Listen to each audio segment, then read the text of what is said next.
Hello and welcome to another episode of the Classical Republican. Today we're talking about Karl Kautsky. Now, Kautsky was a socialist, and he used republicanism to make socialism better.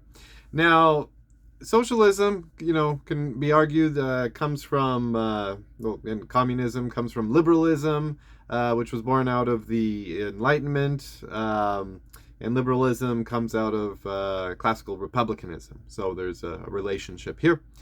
Now, Kautsky is probably the most important Marxist from 1895 to 1914, as I said. He lived from 1854 to 1938.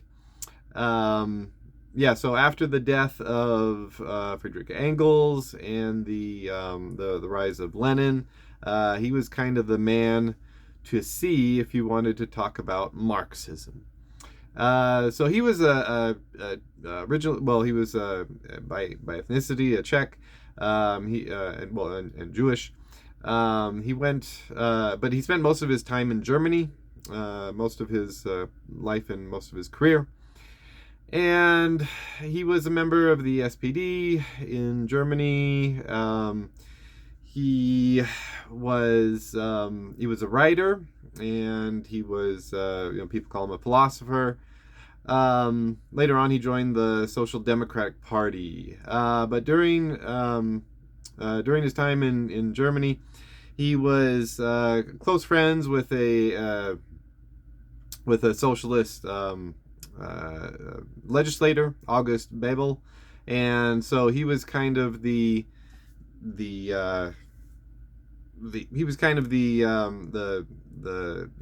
counselor of the as opposed to the legislator, the lawgiver. So kind of going back to the Plato's Republic, where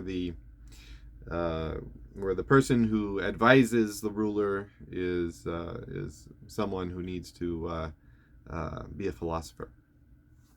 So we're going to talk a little bit about the classical republicanism in Karl Kautsky's thought. So let's put on our Phrygian caps of liberty. So we all look like good Republicans, good classical Republicans. Now, Kautsky was very instrumental. Well, he wrote a lot, but he was also very instrumental in crafting programs, what we would call today maybe platforms or proposals by political parties. And so, let's see, he wrote Republicanism and Social Democracy in France. And that was very interesting because he was talking about the Third French Republic, and that was something that he found a lot of fault with, but he saw it as a legitimate state, that it had good intentions. So he talks about how the legitimate function of the government, quote, which the Parisian proletariat created as a tool for its emancipation. Okay, so that's his. So that sort of encapsulates a lot of his ideas on the legitimacy of state power, and how it can be used to help the working class. He defended democratic republics and representative democracies.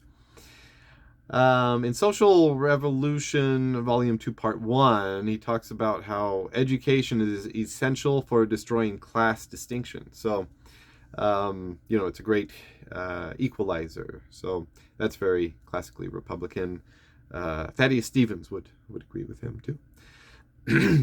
Now, he was a Marxist, so he talks about the dictatorship of the proletariat a lot, but not, but only in the stage of revolution, not for governing the state. So it's kind of different from Leninism, and so he's not a very big vanguardist. Um,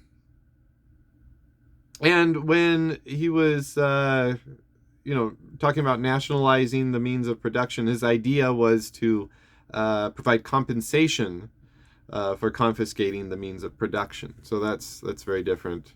It's very socially democratic rather than communist, or what later became communism under Lenin. So he valued political participation of citizens, and this is different than just voting, as in liberalism, and this is different than participating in a workers' council, as in council communism or left communism. And this is different than participating in the party, as under Leninism. He favored a full-throated proletarian civil society with institutions that could push back against government and institutions of the oligarchy. So he kind of envisioned the oligarchy still staying around for quite a while, even after these programs got moving. And so he envisioned coalition governments and not just coalitions of political parties, but coalitions of class.